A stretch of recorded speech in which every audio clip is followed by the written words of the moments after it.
आज रविवार दिनांक 31 जनवरी 2021 भारत के संविधान के निर्माता माननीय डॉक्टर B.R. अम्बेडकर अर्थात honourable doctor B.R. Ambedkar the father of the constitution of India इस व्याख्यानमाला के 15वें व्याख्यान में मैं मैत्री इंडिया चैनल के सारे ही दर्शकों को तथा उनके माध्यम से भारत का संविधान जिन्हें भारत के सार्वभौम लोग कहता है उन लोगों को साधुवाद देता हूँ, विनम्र अभिवादन करता हूँ, सप्रेम जय भीम और उनके प्रति अपनी मंगल कामनाएं प्रेषित करता हूँ।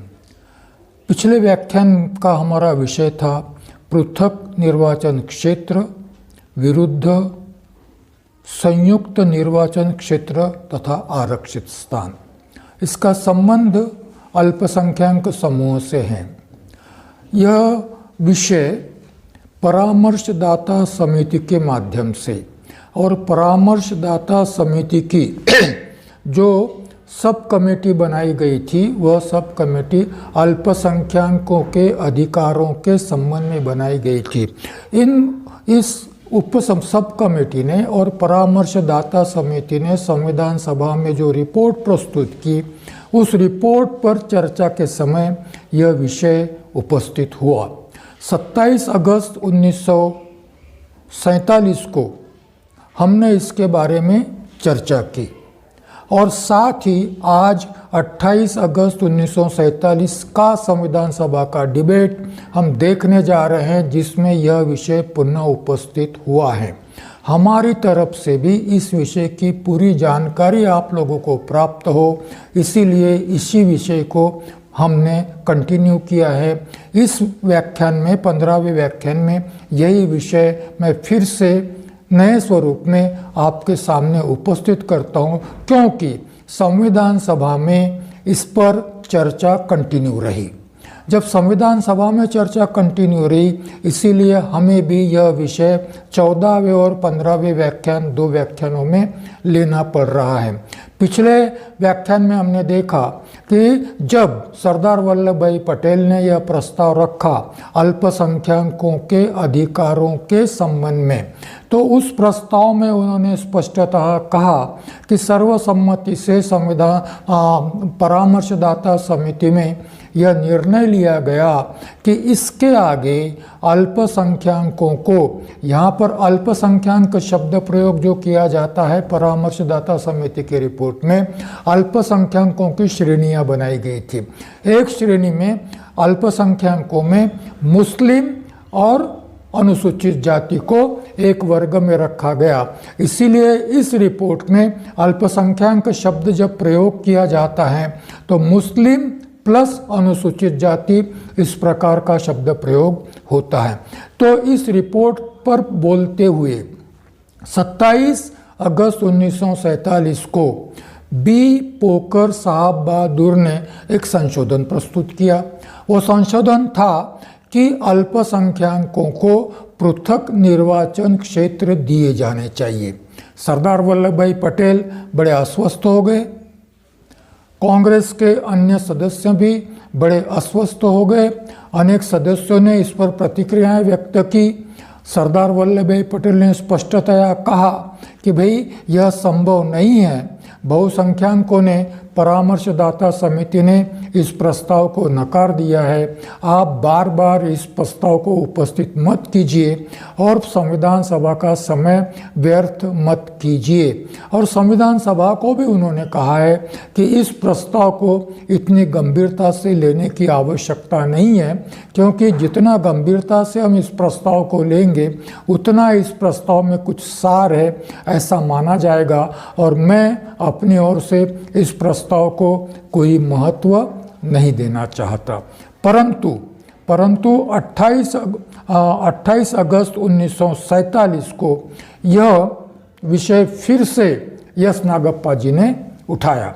तो 28 अगस्त को इस चर्चा में, अधूरी रह गई चर्चा में हस्तक्षेप करते हुए, अपना मत व्यक्त करते हुए एस नागप्पा मैंने बताया आप लोगों को, यस नागप्पा कांग्रेस के सदस्य थे, कांग्रेस की ओर से संविधान सभा में चुन कर आए थे, गांधी जी के भक्त थे, फिर भी विचारों से वह डॉक्टर बी.आर. अम्बेडकर के करीब थे। इसलिए उन्हें लगा कि मैंने फिर से यह मुद्दा संविधान सभा में उपस्थित करना चाहिए, और इसलिए यस नागप्पा कहते हैं, मैं सभा की निगाह में यह बात लाना चाहता हूँ कि मेरा यह अनुरोध है कि अनुसूचित जातियों के संबंध में यह व्यवस्था होनी चाहिए कि उन्हें अपने आरक्षित स्थानों पर निर्वाचित होने के लिए अपने समुदाय का एक निश्चित प्रतिशत वोट प्राप्त करना अवश्य किया जाए। निश्चित प्रतिशत मतलब यदि कोई संयुक्त मतदार संघ में यदि कोई स्थान आरक्षित किया जाता है अनुसूचित जातियों के लिए, तो उस आरक्षित स्थान में अनुसूचित जातियों के वोटर की जितनी संख्या है उस संख्या का एक निश्चित प्रतिशत उस आरक्षित स्थान पर खड़े हुए उम्मीदवार को मिलना चाहिए निर्वाचित घोषित होने के लिए। यह प्रतिशत 35% था।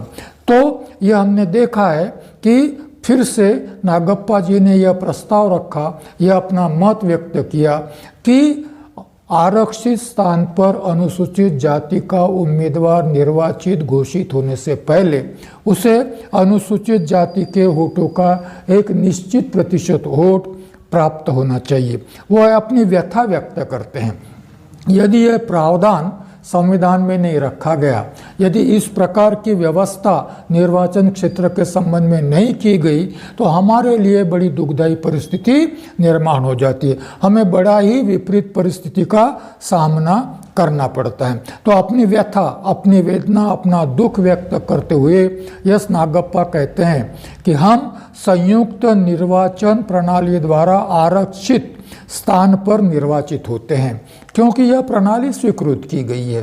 संयुक्त किसके बदले में, पर्याय किसके पर्याय में, पृथक निर्वाचन क्षेत्र के पर्याय में। कहाँ से आई यह संयुक्त निर्वाचन प्रणाली? यह संयुक्त निर्वाचन प्रणाली आई पूना करार से। पूना करार डॉक्टर अंबेडकर और गांधी जी के बीच पूना करार हुआ था, और उस पूना करार में डॉक्टर बी.आर. अम्बेडकर ने गोलमेज परिषद से जो बड़े प्रयासों से पृथक निर्वाचन क्षेत्र पद्धति के प्राप्त किए थे, गांधी जी के अनशन के चलते गांधी जी के प्राण बचाने के लिए यह करार करना पड़ा माननीय डॉक्टर बी.आर. अम्बेडकर को, जिसके चलते पददलितों को अपने स्वतंत्र मतदार संघ खोने पड़े और उसकी जगह पर संयुक्त मतदार संघ और निर्वाचित आरक्षित स्थान उनको प्राप्त हुए। तो उस पर अपनी व्यथा व्यक्त करते हैं कि हम तो उस स्थान से निर्वाचित होते हैं, परंतु प्राय हम बहुसंख्यकों के वोटों से निर्वाचित होते हैं, क्योंकि उस मतदार संघ में, उस कॉन्स्टिट्यूएंसी में बहुसंख्यक लोग हिंदू होते हैं और हमें बहुसंख्यक हिंदू वोट देते हैं, इसलिए हम उन्हीं के मतों के आधार पर, उन्हीं के वोटों के आधार पर चुन कर आते हैं।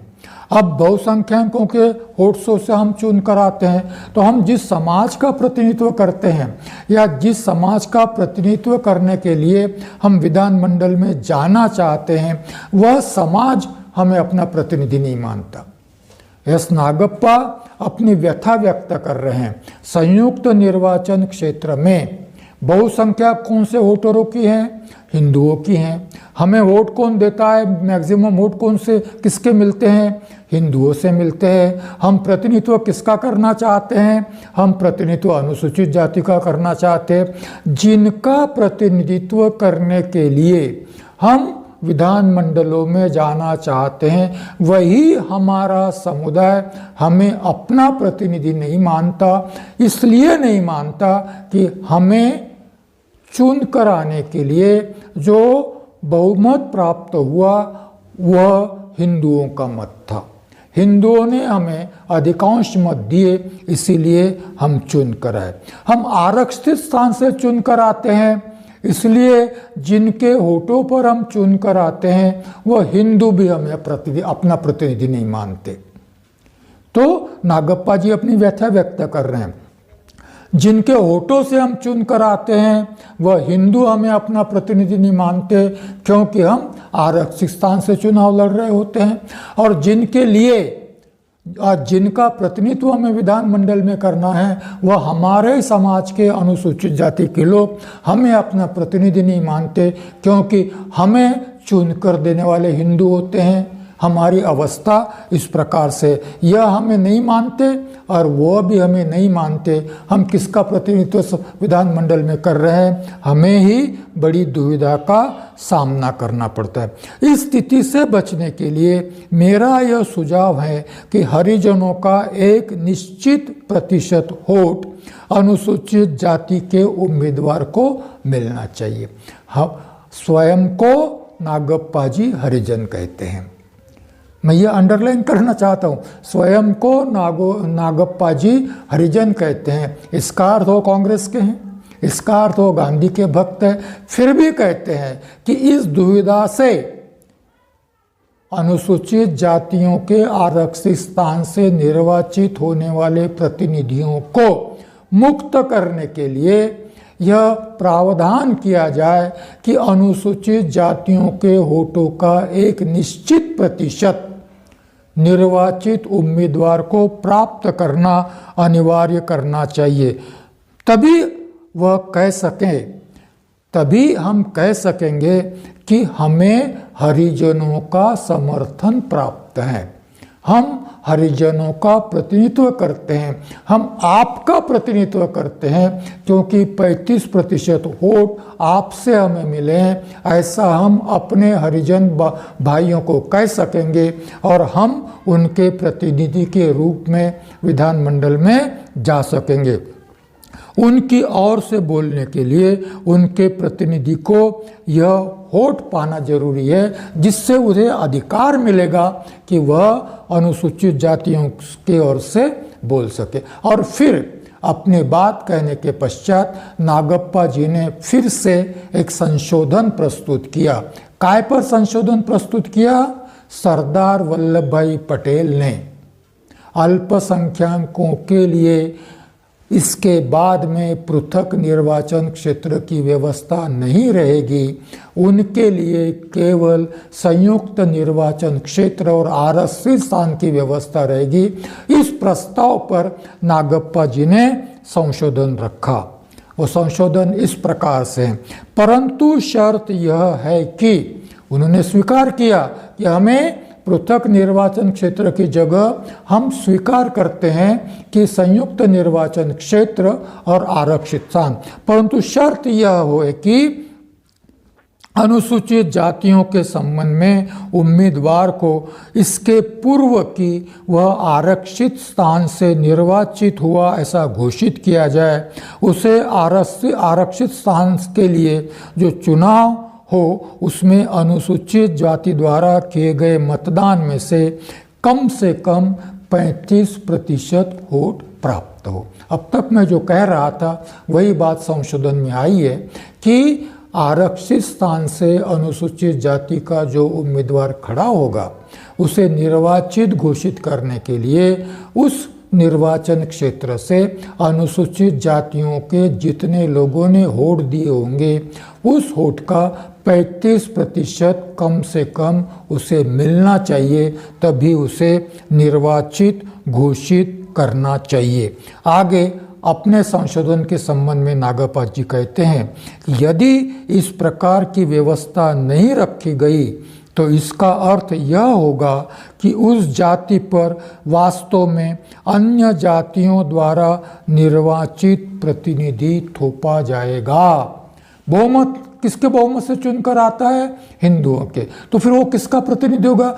जिसके पीठ पर जिसको हिंदुओं का समर्थन प्राप्त होगा वही प्रतिनिधि चुनकर आएगा, अनुसूचित जाति का समर्थन उसे प्राप्त हो या न हो। और फिर अनुसूचित जातियां यह कहेगी कि हिंदुओं ने उन्हें जो प्रतिनिधि चाहिए वह हम पर थोपा है, हमें यह प्रतिनिधि नहीं चाहिए, हमारी इच्छा नहीं है कि यह व्यक्ति विधानमंडल में हमारा प्रतिनिधित्व करें और जिस जाति के लिए स्थान आरक्षित है वह जाति अपना प्रतिनिधि नहीं चुन पाएगी। बड़ा लॉजिकल प्रश्न है। मैं याद दिला दूं करार होने से पहले, पुनः करार होने से पहले जब गोलमेज परिषद ने डॉक्टर अंबेडकर पृथक निर्वाचन क्षेत्र से मांग कर रहे थे, यदि पृथक निर्वाचन क्षेत्र अल्पसंख्यकों के लिए है, यदि पृथक निर्वाचन क्षेत्र पददलितों के लिए है, तो यह पददलितों को अधिकार होना चाहिए कि निर्वाचन प्रणाली कौन सी हो, इसका चयन वो करेंगे। पृथक निर्वाचन क्षेत्र चाहिए या संयुक्त निर्वाचन क्षेत्र चाहिए, इसका चुनाव, इसका चयन बहुसंख्याक नहीं करेंगे। इसका चयन जिनके लिए वह निर्वाचन क्षेत्र आरक्षित किया गया है वह समुदाय निर्णय करेगा कि उनको कौन सी वोटिंग प्रणाली चाहिए, उनको कौन सा निर्वाचन क्षेत्र चाहिए। नागप्पा भी वही बात और ढंग से कह रहे हैं। इस पर बोलने के लिए संविधान सभा की एक सदस्य श्रीमती दाक्षायणी वेलायुधम खड़ी हो गई। अब मैं चाहूँगा दर्शकों से कि दाक्षायणी वेलायुधम जी जो बात कह रही हैं उस बात को ध्यान से सुनना चाहिए। इसमें उनके भाषण में दो बातें स्पष्टतया आपको दिखेगी। एक तो नागप्पा जी ने जो संशोधन रखा उस पर डॉक्टर बी.आर. आम्बेडकर की भी सिग्नेचर थी। इसका मतलब इस संशोधन के प्रस्तावकों में डॉक्टर बी.आर. आम्बेडकर भी थे। यदि यह भ्रम होगा हम लोगों ने कि संविधान सभा में जाने के बाद, अलग अलग समितियों में बैठने के बाद या मसौदा समिति के अध्यक्ष बनने के बाद डॉक्टर बी.आर. आम्बेडकर ने पृथक निर्वाचन क्षेत्र के संबंध में संविधान सभा में कुछ भी नहीं कहा, तो यह भ्रम अब दूर हो जाएगा दाक्षायणी वेलायुधम जी के भाषण से। वह स्पष्टतया कहती हैं कि इस प्रस्ताव पर 4 लोगों के हस्ताक्षर है। 4 लोगों ने मिलकर यह प्रस्ताव संविधान सभा में संशोधन के रूप में रखा है और उसमें पहला हस्ताक्षर माननीय डॉक्टर बी.आर. आम्बेडकर का है। तो यह भ्रम दूर है। इसका अर्थ यह होता है कि माननीय डॉक्टर बी.आर. आम्बेडकर ने इस मुद्दे को, इस विषय को अल्पसंख्यक अधिकार समिति में रखा होगा। इसका अर्थ यह भी होता है कि इस मुद्दे पर डॉक्टर बी.आर. आम्बेडकर परामर्शदाता समिति में भी जरूर अपने विचार व्यक्त किए होंगे डॉक्टर बी.आर. आम्बेडकर ने, परंतु बहुमत अनुकूल नहीं होने की वजह से वह अपने प्रस्ताव के लिए अधिक आग्रही शायद नहीं हो सके होंगे, यह भी संभावना है। वेलायुधम जी क्या कहती हैं? महोदय, इस संशोधन के प्रस्तावकों में पहला नाम डॉक्टर बी.आर. आम्बेडकर का है। क्या कहती हैं? यह अधिकृत बात है। यह संविधान सभा के मिनट्स में, संविधान सभा के डिबेट्स में लिखी हुई बात है, मनगढ़ंत बात नहीं है। वेलायुधम जी संविधान सभा के बाहर नहीं कह रही है, संविधान सभा में कह रही हैं कि नागप्पा जी ने जो प्रस्ताव रखा है उस प्रस्ताव के प्रस्तावकों में पहला नाम डॉक्टर बी.आर. आम्बेडकर का है। विशेष बात यह है कि नागप्पा जो स्वयं संयुक्त निर्वाचन प्रणाली से निर्वाचित होकर संविधान सभा में आए हैं, उन्होंने ही यह संशोधन प्रस्तुत किया है। दाक्षायणी वेलायुधम जी क्या चाहते हैं कि जो व्यक्ति स्वयं संयुक्त मतदार संघ निर्वाचन प्रणाली से संविधान सभा में चुनकर आया है, अपने स्थान पर कायम है, ऐसा होते हुए भी वह व्यक्ति पृथक निर्वाचन क्षेत्र प्राप्त हो, इसके लिए संशोधन प्रस्तुत करता है। दाक्षायणी वेलायुधम जी यह बताना चाहते हैं कि नागप्पा जी का यह व्यवहार अनैतिक है, नीतिमत्ता को ध्यान में रखकर नहीं किया गया है। नैतिकता तो जब होती कि आप इस प्रकार से चुनकर नहीं आते और पृथक निर्वाचन क्षेत्र की बात करते। आगे चलकर वेलायुधम जी और भी इस पर अपना मत व्यक्त करती हैं। अब वेलायुधम जी डॉक्टर आम्बेडकर के संबंध में जो बात कहती हैं बड़ी दुखदायी है, मगर हम लोगों को सुन लेनी चाहिए। संविधान सभा में भी ऐसे वक्तव्य किए गए हैं, यह हमें डॉक्टर बी.आर. आम्बेडकर के बारे में यह हमें सुन लेने चाहिए। वेलायुधम जी कहते हैं एक और सदस्य डॉक्टर बी.आर. आम्बेडकर जो पृथक निर्वाचन प्रणाली का समर्थन कर रहे हैं।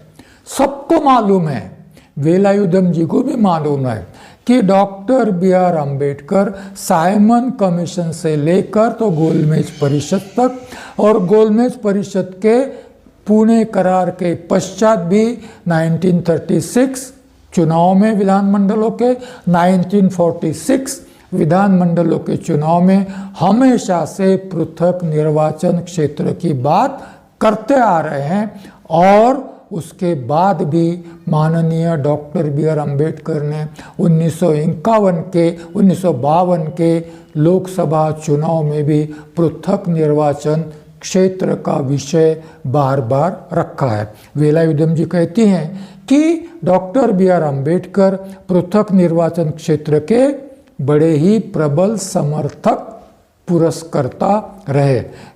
वह आज प्रथम प्रस्तावक होते हुए भी सभा से लापता है। यह अंडरलाइन कीजिए। क्या कहती है? अनुपस्थित शब्द का प्रयोग नहीं किया गया। उन्होंने अंग्रेजी में भाषण किया होगा, परंतु उसका अनुवाद हिंदी में लापता किया गया है। एब्सेंट कहा होगा उन्होंने, हिंदी में क्या अनुवाद किया गया है? लापता। हिंदी के अनुवादक इसके लिए और भी अच्छा शब्द प्रयोग कर सकते थे। शायद वेलायुधम जी का यह आशय नहीं होगा, उन्होंने सिर्फ एब्सेंट है ऐसा कहा है, परंतु अनुवादक ने शायद बायस्ड हो, शायद वो डॉक्टर बी.आर. आम्बेडकर के संबंध में कुछ दुर्भावना रखता हो, तो अनुवादक ने जो अनुवाद किया वह लापता शब्द अनुवाद है। मैं बताना चाहता हूँ आपको कि लोग कितने बायस्ड पूर्वग्रह दूषित हो सकते हैं। वेलायुधम जी कहती हैं डॉक्टर आम्बेडकर तो लापता है, जो प्रबल समर्थक रहे हैं और प्रस्तावकों में पहला नाम होने के बावजूद वह लापता है। यदि यह संशोधन सच्चे हृदय से प्रस्तुत किया गया है तो प्रस्तावकों की सूची में जिनका नाम पहला है उन्होंने आगे आकर अपने संशोधन प्रस्ताव का समर्थन करना चाहिए था। क्या कहते हैं? इसका मतलब यह होता है कि वो लापता हो गए हैं, वह अनुपस्थित हैं, और अनुपस्थित होने का अर्थ मैं यह लगाना चाहती हूँ, वेलायुधम जी कहते हैं कि उन्होंने कुछ सच्चे दिल से इस प्रस्ताव को नहीं रखना चाह रहे थे, नहीं रखा है, इसीलिए वह आज संविधान सभा में नहीं है। कल 27 अगस्त 1947 को जब बातचीत हो रही थी तब डॉक्टर बी.आर. आम्बेडकर का नाम कहीं पर भी नहीं आया, परंतु आज डॉक्टर बी.आर. आम्बेडकर का नाम वेलायुधम जी ले रही है और सरदार वल्लभ भाई पटेल भी ले रहे हैं, क्योंकि वह शायद कोई भी अवसर चूकना नहीं चाहता था। डॉक्टर आम्बेडकर पर टीका टिप्पणी करने का अवसर कोई भी चूकना नहीं चाहते थे, इसलिए वेलायुधम जी ने प्रस्ताव पर तो बात कम की, परंतु डॉक्टर आम्बेडकर पर आरोप जरूर लगाया कि घोर समर्थक होने के बाद भी प्रस्तावकों में पहला नाम होने के बाद भी आज इस प्रस्ताव को प्रस्तुत करने के लिए वह आगे नहीं आए हैं।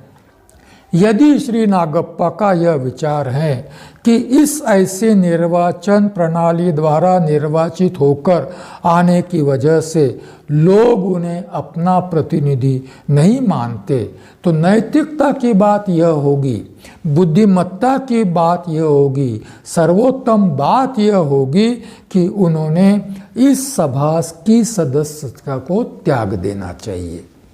कहाँ तक जाती है वेलायुधम जी?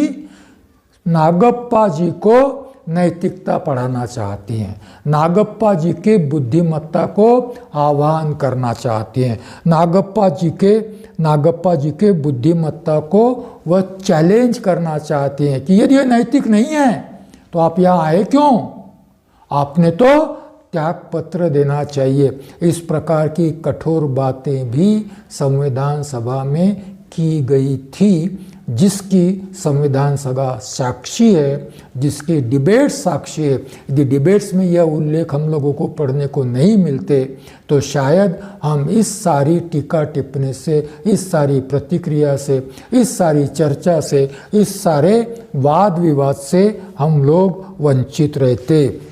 मेरे विचार से डॉक्टर अंबेडकर ने इस अवसर पर उपस्थित न होकर बड़ी समझदारी का काम किया है, क्योंकि वे मानते थे कि इस संशोधन को यह सभा आज या किसी भी दिन स्वीकार नहीं करने वाली है। सबको जानते थे कि सरदार वल्लभ भाई पटेल ने एक बार इस प्रस्ताव को नकार देने के बाद संविधान सभा इस प्रस्ताव को कभी भी नहीं स्वीकारेगी। डॉक्टर अंबेडकर भी ये जानते थे, फिर भी उन्होंने प्रस्ताव रखा। मगर वेलायुधम जी उसका आधार लेकर आरोप करना चाहती हैं कि वह जानते थे डॉक्टर अंबेडकर कि यह प्रस्ताव आज नहीं, आगे कभी भी स्वीकृत होने वाला नहीं है। इसलिए उन्होंने समझदारी इसी में देखी कि संविधान सभा से अनुपस्थित रहा जाए। शायद वेलायुधम जी यह भी कह सकती थी कि डॉक्टर बी.आर. अम्बेडकर 15 अगस्त के बाद स्वतंत्र भारत के पहले विधि मंत्री बन गए हैं और पहले विधि मंत्री बनने के नाते शायद मंत्रालय में किसी काम में व्यस्त हो सकते हैं, अन्य महत्वपूर्ण विषय उनके सामने हो सकते हैं और वहाँ बिजी होने की वजह से संविधान सभा में उपस्थित नहीं है। मैं यह इस आधार पर अपना अंदाज व्यक्त कर रहा हूँ, इस आधार पर अपना अनुमान व्यक्त कर रहा हूँ, क्योंकि दोपहर के सत्र में ही 28 अगस्त 1947 के दोपहर के सत्र में ही डॉक्टर अंबेडकर एक महत्वपूर्ण प्रस्ताव रखने के लिए संविधान सभा में उपस्थित थे। डॉक्टर अंबेडकर जैसा पॉलिटिशियन, डॉक्टर अंबेडकर जैसा राजनेता अपने मत से कभी भी पीछे नहीं हटा। इतिहास साक्षी है कि उन्होंने जो भी कहा डंके की चोट पर कहा और उसके समर्थन के लिए हमेशा आगे आए हैं, चाहे संविधान सभा हो या चाहे कोई भी सभा हो। परंतु फिर भी उन पर आरोप लगाया जा रहा था संविधान सभा में कि जानबूझकर डॉक्टर अंबेडकर नहीं आए हैं, जानबूझकर डॉक्टर अंबेडकर नहीं आए हैं। यदि हम किसी विशेष जाति का कुछ प्रतिशत वोटों की मांग का विश्लेषण करें तो हमें इस निष्कर्ष पर पहुंचेंगे कि यह विशुद्ध पृथक निर्वाचन समूह की मांग ही है और सारा संविधान सभा के उपस्थित लोग सारे ही वाह वाह करने लग गए। किसकी वाह वाह? वेलायुधम की वाह वाह। अप्रत्यक्ष रूप से डॉक्टर बी.आर. अम्बेडकर को संविधान सभा में डॉक्टर बी.आर. अम्बेडकर पर वेलायुधम जी ने जो टीका टिप्पणी की उसकी वाह वाह कर रहे थे। देख लो, वाह वाह वाह वाह, क्या वेलायुधम जी ने डॉक्टर अम्बेडकर के लिए बात कही। वेलायुधम जी क्या कहती हैं कि यह अप्रत्यक्ष रूप से पृथक निर्वाचन क्षेत्र की मांग है, निश्चित प्रतिशत की मांग नहीं है, निश्चित प्रतिशत की मांग नहीं है, अप्रत्यक्ष रूप से यह पृथक निर्वाचन क्षेत्र की मांग है। और आगे वेलायुधम जी कहती हैं कि यह संयुक्त निर्वाचन क्षेत्र और आरक्षित स्थान की व्यवस्था एक प्रकार का पृथक निर्वाचन क्षेत्र ही है। कहाँ से कहाँ पहुँच जाते हैं लोग।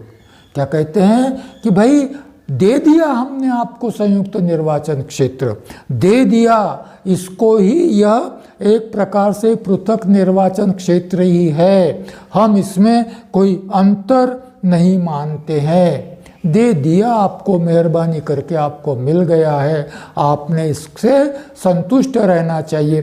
फिर बार बार आप पृथक निर्वाचन क्षेत्र की मांग क्यों करते हैं। और आगे वेलायुधम जी कहती हैं यह दोष है, यह विकृति है, यह नेसेसरी इविल है। क्या? संयुक्त निर्वाचन क्षेत्र भी इविल है, आरक्षित स्थान भी इविल है, दोष है, परंतु हमारी मजबूरी है कि वर्तमान परिस्थिति में हमें इसे स्वीकार करना पड़ रहा है। Because we take it as a necessary evil in the given situation and we have to accept it and we have to implement it also। तो इस प्रकार से कांग्रेस के ही सदस्यों में अनुसूचित जाति के लिए दिए गए आरक्षण के प्रति इस प्रकार का पूर्वग्रह दूषित दृष्टिकोण विद्यमान था। आसानी से नहीं मिला, आसानी से नहीं मिला, कांग्रेस की मेहरबानी से नहीं मिला। यदि डॉक्टर बी आर अम्बेडकर गोलमेज परिषद में और उसके पहले भी राउतबरो कमीशन हो या साइमन कमीशनों के माध्यम से यदि डॉक्टर बी आर अम्बेडकर इस प्रकार के प्रयास नहीं करते तो शायद पूना करार नहीं होता। और पूना करार गांधी जी के एक पक्ष, गांधी जी भी उसके एक पक्ष होने की वजह से उसका सम्मान करने के लिए दिया हुआ शब्द ऑनर करने के लिए आरक्षित स्थान रखे गए हैं। यदि वे समझते हैं कि अन्य जातियों से अलग रहकर उन्नति कर सकेंगे तो उनका यह विचार गलत है। शायद फिर से एक बार मैं दोहराऊंगा कि पृथक निर्वाचन क्षेत्र का समर्थन करते हुए British prime minister Ramsay MacDonald ने गांधी को लिखे हुए पत्र में कहा था कि पृथक निर्वाचन क्षेत्र से पददलित वर्ग हिंदुओं से दूर नहीं जाएंगे, हिंदुओं से और अधिक जुड़ जाएंगे, क्योंकि उन्हें जो दूसरे वोट का अधिकार दिया जा रहा है उसके चलते हिंदू उम्मीदवार पददलितों के पास वोट मांगने के लिए आएंगे, वो जुड़ जाएंगे। गांधी जी, मैं आप ही की बात को आगे बढ़ाना चाह रहा हूँ। आप हिंदू सवर्ण और पददलितों को जोड़ना चाहते हैं, पृथक निर्वाचन क्षेत्र के माध्यम से मैं भी उनको जोड़ना चाहता हूँ।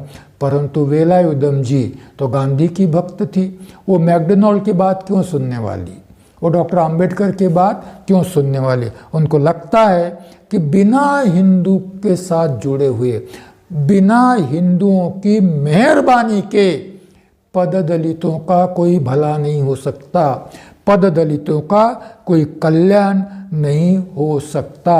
यदि पददलित अपना हित सुरक्षित रखना चाहते हैं, पददलित अपना कल्याण चाहते हैं, तो उन्हें हिंदुओं की मेहरबानी प्राप्त करनी ही होगी। और बाद में कहती हैं अंत में, मैं इस संशोधन का विरोध करती हूँ। ठीक है भाई, अभी तक तो जो बात कही है उसे स्पष्ट होता है कि आप इस संशोधन का विरोध करते हैं, और मुझे आशा है कि इस सभा का कोई भी सदस्य इस संशोधन का समर्थन नहीं करेगा। और लिखा गया है संविधान सभा डिबेट्स में हर्षध्वनि। किसको हर्ष हुआ इस बात पर? कौन है वो लोग जो हर्षध्वनि कर रहे थे संविधान सभा में? ये वो लोग हैं जो केवल पृथक निर्वाचन क्षेत्र का विरोध करने वाले नहीं थे। यह वो लोग हैं कि जो संयुक्त निर्वाचन क्षेत्र और आरक्षित स्थान का भी विरोध करने वाले थे, क्योंकि यह लोगों की मानसिकता इस प्रकार की व्यवस्था को नेसेसरी ईविल मानती थी। अब सरदार वल्लभ भाई पटेल खड़े होते हैं। सरदार वल्लभ भाई पटेल से मैंने तो कम से कम इस